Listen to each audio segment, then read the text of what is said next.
अच्छा, question number 17 से हमने अपना लेक्चर नंबर 6 शुरू करना है। Question number 17।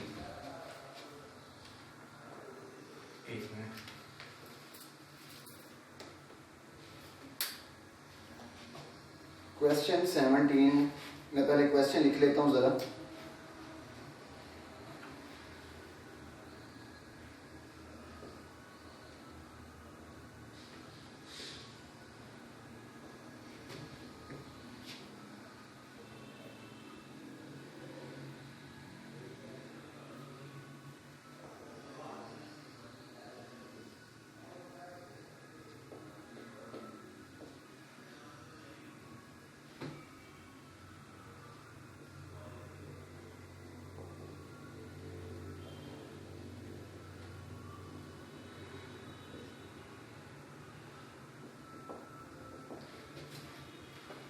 क्वेश्चन 17 है, find equations of the straight line passing through the point P and parallel to the straight line joining the points A and B।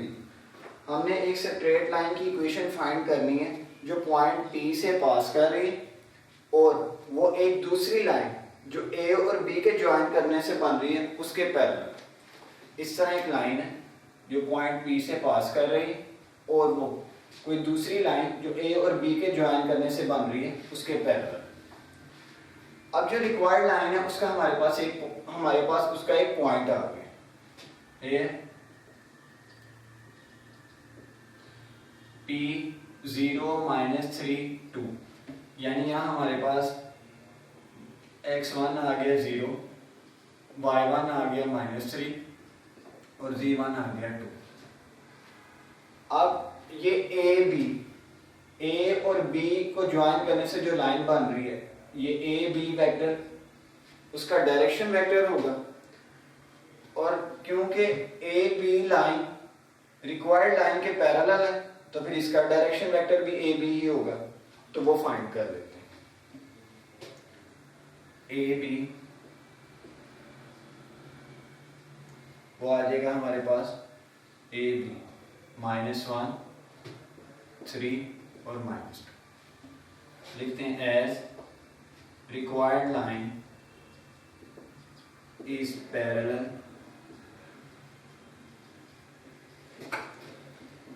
To AB, so its direction vector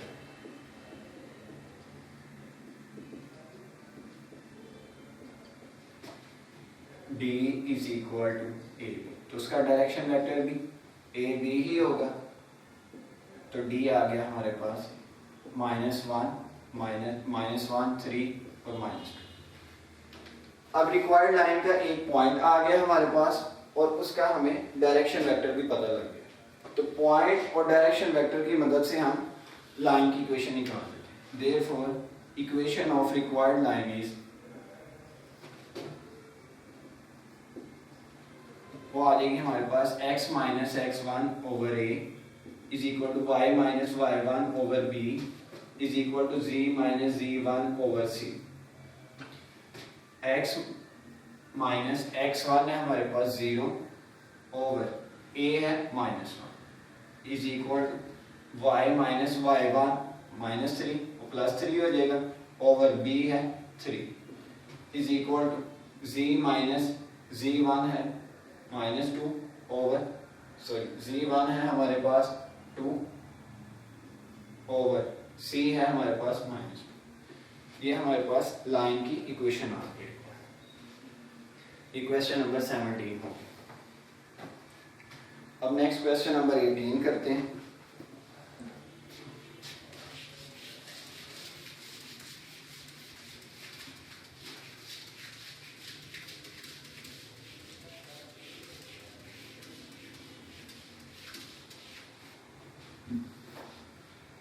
मैं question लिख लेता हूँ पहले। Question 18,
question number 18 है find the equation of the straight line passing through the point P and perpendicular to each of the straight line this and this.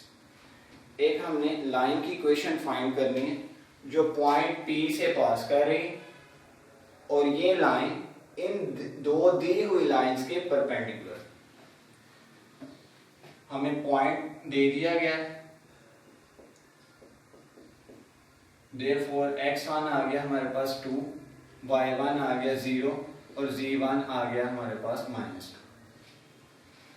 फर्ज कर लेते हैं इस लाइन के यानी रिक्वायर्ड लाइन के डायरेक्शन रेशियोज हैं a b c। Let a b c be the direction ratios of required line। इसी तरह इन गिवन लाइंस के डायरेक्शन रेशियोज आ जाएंगे 2 2 2 3 -1 2। Also direction ratios of given lines are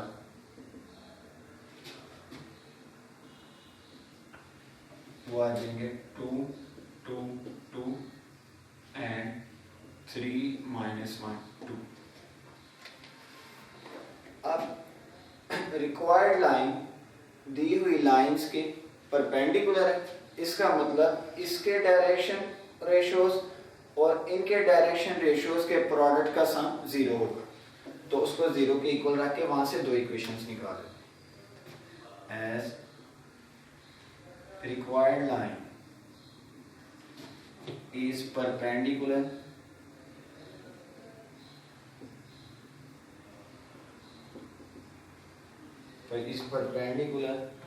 to given lines,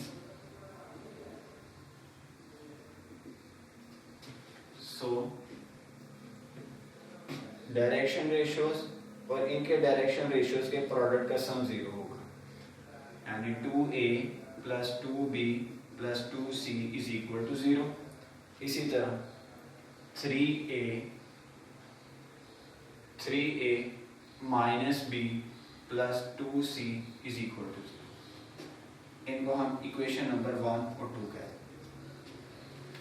अब इन्हीं दोनों इक्वेशंस को हम क्रेमर रूल के जरिए सॉल्व करके वहां से a, b और c की वैल्यू निकाल लेते हैं।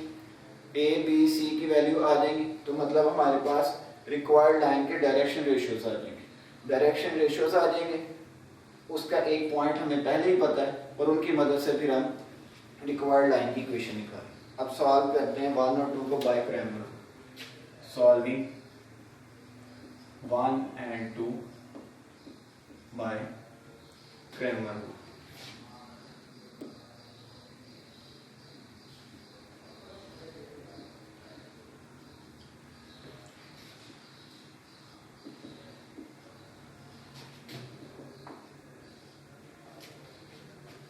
यहाँ हम एक डिटर्मिनेंट बना लेते हैं a b c। First equation में a b c के कोफिशिएंट्स हैं, उसको सेकंड रो में लिख दिए। इसी तरह दूसरी इक्वेशन में जो a b c के कोफिशिएंट्स हैं उनको थर्ड रो में लिख दिए। अब a के लिहाज से एक्सपेंड करके जो चीज़ आएगी इसको a के नीचे लिखना है, b के लिहाज से एक्सपेंड करके जो चीज़ आएगी b के नीचे, इसी तरह c के लिहाज से। अब a के लिहाज से करेंगे हम तो ये आ जाएगा हमारे पास 4 + 2 जो कि आ गया 6। इसी तरह b के लिहाज से एक्सपेंड करेंगे तो ये आ जाएगा 4 - 6 जो कि -2 आ जाएगा। c के लिहाज से एक्सपेंड करेंगे तो ये आ जाएगा -2 - 6 जो कि -8 हो जाएगा। ये कैंसिल हो गया, यहाँ से आ जाएगा हमारे पास a/3, इसको कैंसिल कर लेते हैं, b/1 और c/-4। इसको हम इस तरह में लिख सकते हैं a/b/c = 3/1/-4। यहाँ से आ गया हमारे पास a = 3, b = 1 एंड c = -4। इस तरह हमारे पास A B C यानी रिक्वायर्ड लाइन के डायरेक्शन रेशियोज है. So equation of required line is therefore equation of required line is वो आ जाएगी x minus x1 over a, वो है 2 over a है 3 is equal to y minus y1 over b is equal to z minus z1, z1 है minus 2 over c है minus 2. ये equation है.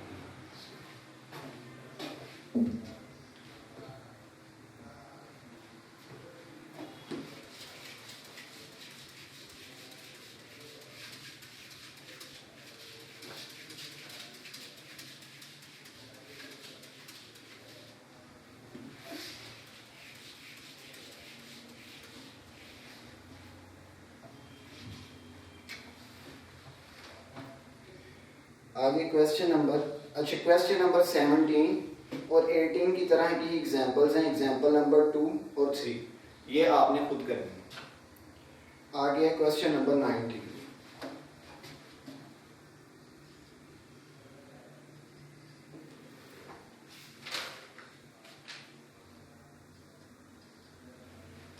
Question number 19, 20 और 22 ये है जैसे.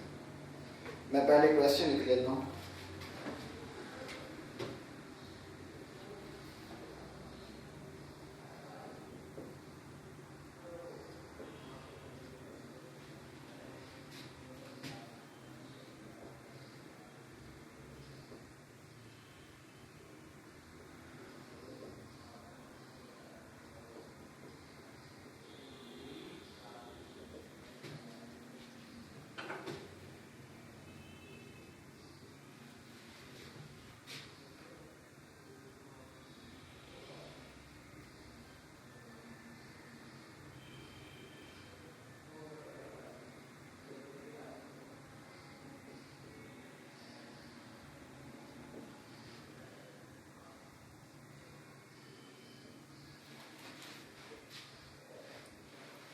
Question number 19 है find equations of the straight line through the given point A and intersecting at right angles with the given straight line. हमने एक लाइन की इक्वेशन फाइंड करनी है जो एक पॉइंट A से गुजर रही है और वो इस दी हुई लाइन के साथ राइट एंगल पे इंटरसेक्ट करती है. ऐसे हमने एक लाइन की इक्वेशन फाइंड करनी है जो पॉइंट A से गुजर रही है और दी हुई लाइन के साथ राइट एंगल पे इंटरसेक्ट करती है. जो रिक्वायर्ड लाइन है उसका एक पॉइंट हमें दे दिया गया. सो x1 तो आ गया हमारे पास 11, y1 4 और z1 आ गया -6. फर्ज कर लेते हैं रिक्वायर्ड लाइन गिवन लाइन पे at a point B x y z पे इंटरसेक्ट करती है. Late required line meet the given line at point B x y z. अब ये पॉइंट गिवन लाइन के ऊपर भी लाई कर रहा है. इसका मतलब है ये पॉइंट इसका पॉइंट भी है, तो फिर ये पॉइंट इसकी इक्वेशन को सेटिस्फाई भी करेगा. यानी इस पॉइंट को अगर इधर पुट किया जाए तो ये इन तीनों इक्वेशंस को सेटिस्फाई भी करेगा. तो यही बात लिख देते हैं as point B lies on given line, so उसको सेटिस्फाई करेगा. तो हम लिख सकते हैं बी एक्स आ गया 4 - t, y है हमारे पास 7 + 2t और z है हमारे पास -1 + t। ये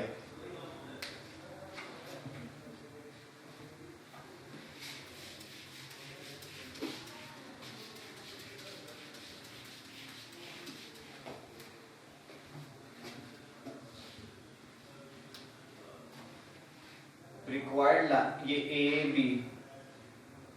बी रिक्वायर्ड लाइन का डायरेक्शन वेक्टर हो जाएगा। So direction vector of required line is d is equal to A B हमारे पास आ जाएगा x - 11, जबकि x है 4 - t, यानी 4 - t - 11, y -4, जबकि y है हमारे पास 7 + 2t - 4, z -6 यानी z + 6, जबकि z है हमारे पास -1 + t + 6। सिंप्लीफाई कर लेते हैं तो ये आ जाएगा हमारे पास -7 - t, 3 + 2t और t + 5। डायरेक्शन वेक्टर आ गया रिक्वायर्ड लाइन का। तो डायरेक्शन, और ये जो इसके कंपोनेंट्स हैं ये डायरेक्शन रेशियोज होंगे। Therefore direction ratios of required line are -7 - t, 3 + 2t, t + 5। Also ये गिवन लाइन के डायरेक्शन रेशियोज क्या होंगे? -1 2 1। Also direction ratios of given line are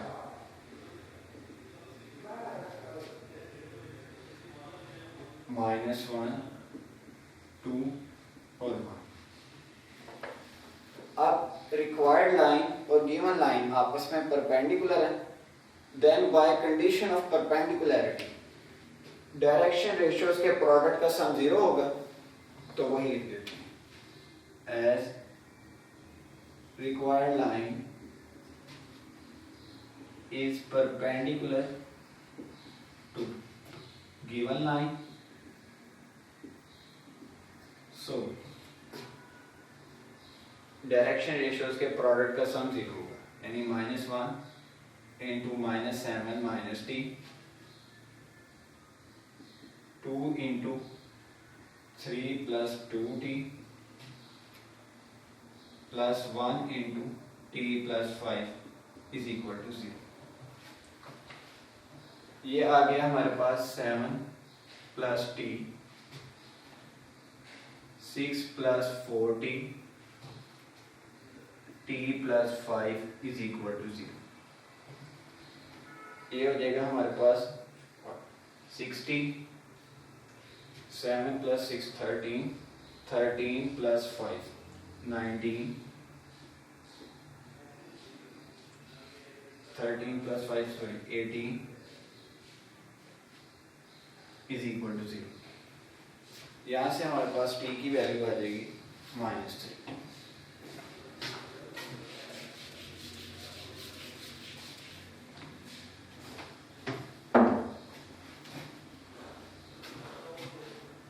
यहाँ से t की वैल्यू -3 है। अब यहाँ t की वैल्यू इधर हम t की जगह पुट करेंगे तो हमारे पास रिक्वायर्ड लाइन के डायरेक्शन रेशियोज की न्यूमेरिकल वैल्यू आ जाएगी। देयरफॉर अगर इधर t की जगह पुट करें -3 तो ये आ जाएगा -4, इधर पुट करेंगे -3 तो ये आ जाएगा -3, अगर इधर -3 पुट करेंगे तो आ जाएगा 2। Are the direction ratios of required line. अब रिक्वायर्ड लाइन के डायरेक्शन रेशियोज हमें पता लग गई, जबकि एक पॉइंट गिवन था तो पॉइंट और डायरेक्शन रेशियोज की मदद से हम उसकी इक्वेशन निकाल लेते हैं जैसे हम पहले निकालते रहे। Therefore equation of required line is वो आ जाएगी हमारे पास x - x1 जो कि है 11/-4 इज इक्वल टू y-y1 जो है 4/b-3 है, z-z1/2 ये आंसर है। बिल्कुल इस जैसी एक एग्जांपल भी है, एग्जांपल नंबर 9 पेज 353, ये आपने खुद करनी है। क्वेश्चन नंबर 20 भी आपने खुद करना है। 22 में कुछ इजाफी चीज़ें भी फाइंड करनी है, वो मैं करवा देता हूँ। और क्वेश्चन नंबर 21 हम पहले ही कर चुके हैं। अब क्वेश्चन नंबर 22 की तरफ आते हैं।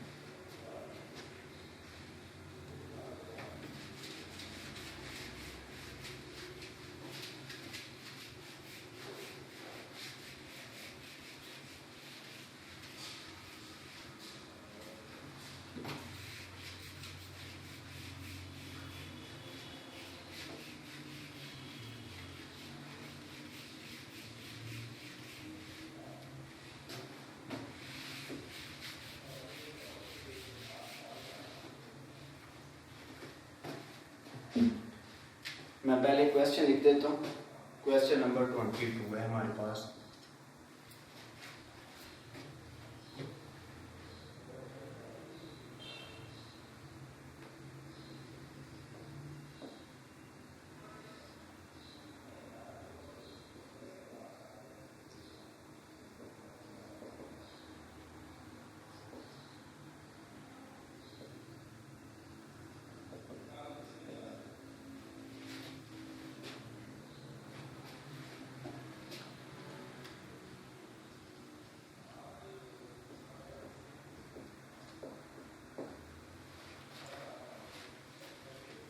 क्वेश्चन है find equation of the perpendicular from the point P to the straight line x/1 is equal to y-1/2 is equal to z-2/3. Also obtain its length and coordinates of the foot of the perpendicular. Point P से इस line पे draw किए जाने वाले perpendicular की equation find करनी। Next चीज ये पूछी है कि इस परपेंडिकुलर की लेंथ बतानी है कि उसकी लेंथ कितनी है, मैग्नीट्यूड फाइंड करना है। तीसरी चीज वो कह रहे हैं कि इस परपेंडिकुलर का जो फुट है इसके कोऑर्डिनेट्स भी फाइंड करना। तो सबसे पहले हम इस परपेंडिकुलर की इक्वेशन फाइंड करते हैं। इस परपेंडिकुलर का एक पॉइंट तो हमें, यानी कि लाइन का एक पॉइंट तो गिवन है, x1 1, y1 6 और z1 है 3।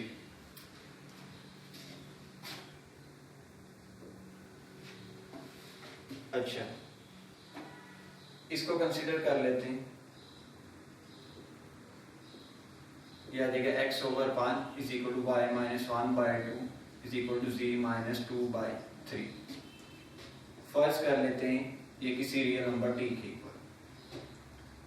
तो यहाँ से फिर हमारे पास x की वैल्यू आ जाएगी t, y की वैल्यू आ जाएगी 1 + 2t और z की वैल्यू आ जाएगी हमारे पास 2 + 3t।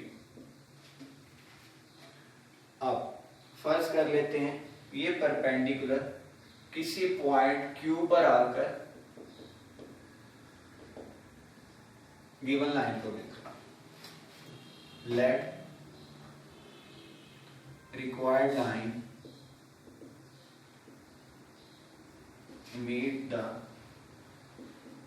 the given line at Q, X, Y, Z। अब ये पॉइंट Q पर आकर गिवन लाइन को मिल रहा है, ये पॉइंट Q गिवन लाइन के ऊपर लाई कर रहा है, तो इसका मतलब ये पॉइंट Q इसकी इक्वेशन को सेटिस्फाई करेगा।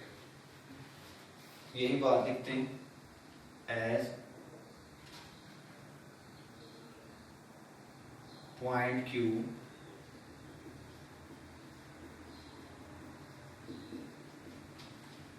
lies on given line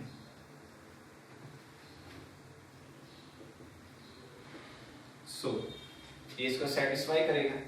यानी इसको अगर लाइन की इक्वेशन में पुट करेंगे तो उसे सेटिस्फाई करेगा, यानी फिर x यही होगा y भी और z। देयरफॉर q आ गया x y z is equal to x की जगह आ जाएगा t 1 + 2t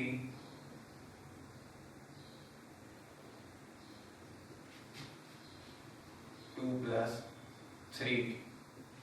या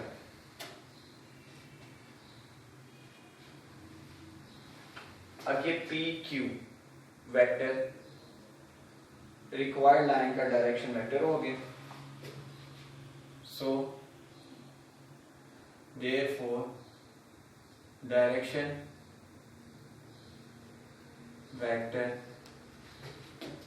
ऑफ रिक्वायर्ड लाइन इज वो पी क्यू आ गया। पी क्यू वो आ गया x - 1, जबकि x है हमारे पास t की वैल्यू यानी t - 1, y - 6, जबकि y है हमारे पास 1 + 2 - 6 एंड z - 3, जबकि z है 2 + 3 - 3 है।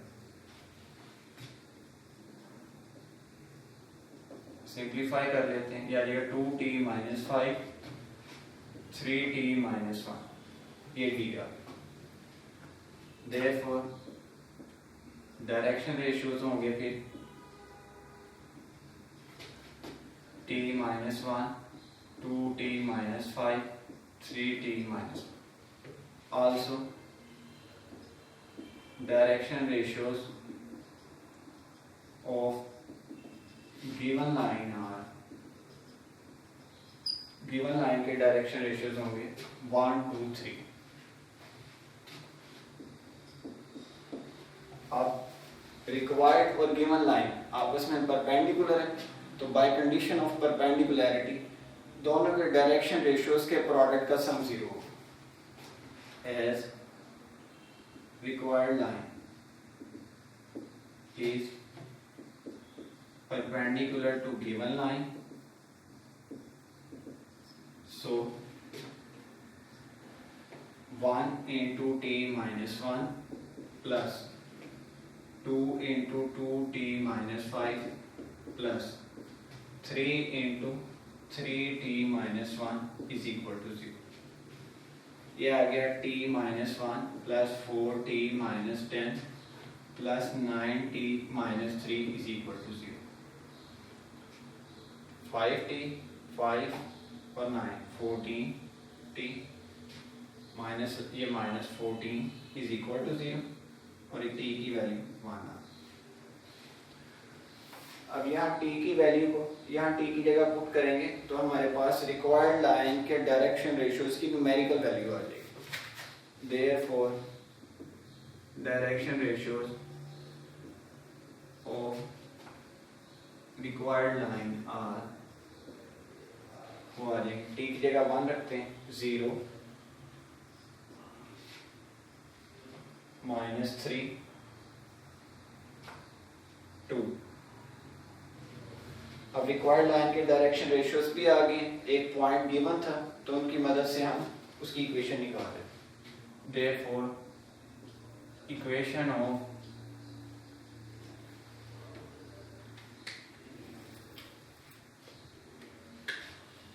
रिक्वायर्ड लाइन इज वो आ जाएगी हमारे पास x - x1, x1 है 1 ओवर a है 0, y - y1 6 है over b -3, z - z1 over c। ये इक्वेशन है। अब हमने फुट के कोऑर्डिनेट्स भी निकालने, यानी q x y z। अब हमें पता है q x y z तो इसके इक्वल है। अब यहाँ भी अगर t की वैल्यू पुट करेंगे तो हमारे पास फुट के कोऑर्डिनेट्स भी आ जाए। Also now coordinates of foot of perpendicular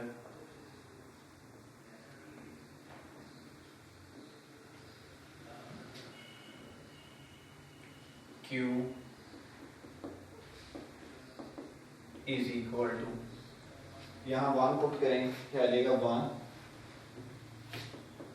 3 5, ये इसके कोऑर्डिनेट्स भी हमें पता लगे 1 3 और 5। अब लास्ट चीज ये थी कि इस परपेंडिकुलर की लेंथ बतानी थी हमने, तो ये पी क्यू डिस्टेंस फाइंड कर लेते हैं डिस्टेंस फार्मूला के जरिए, तो हमारे पास इस परपेंडिकुलर की लेंथ आ जाएगी। नाउ लेंथ ऑफ परपेंडिकुलर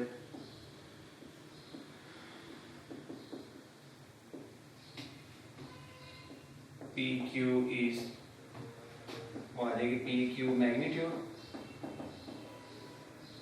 जो कि इक्वल हो गया x2 माइनस x1 यानी 1 माइनस 1 0 कर चुके हैं, plus y minus y2 minus y1 ये माइनस 3 होगा उसका चुके हैं, प्लस z2 माइनस z1 ये 2 होगा उसका स्केयर 4 ये आ गया 13, और ये हमारे पास परपेंडिकुलर की लेंथ भी है।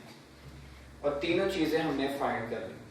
पहली चीज इक्वेशन फाइंड कर ली लाइन की, फिर फुट ऑफ परपेंडिकुलर वो फाइंड कर लिए, और उसके बाद परपेंडिकुलर की लेंथ ये भी हमने फाइंड कर ली, और ये हमारे पास क्वेश्चन सॉल्व।